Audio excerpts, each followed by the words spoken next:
Алло. Иә. Өткендегі жер ма? Қазір барам.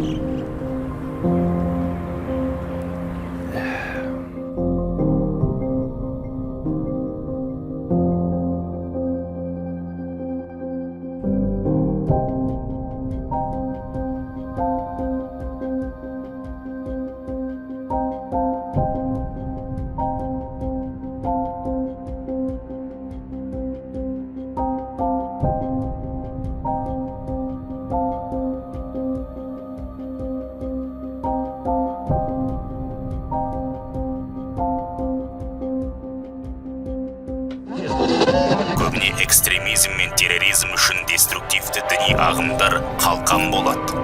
Олардың ислам мен христиандық сияқты дәстүрлі діндерге ешқандай қатысы жоқ.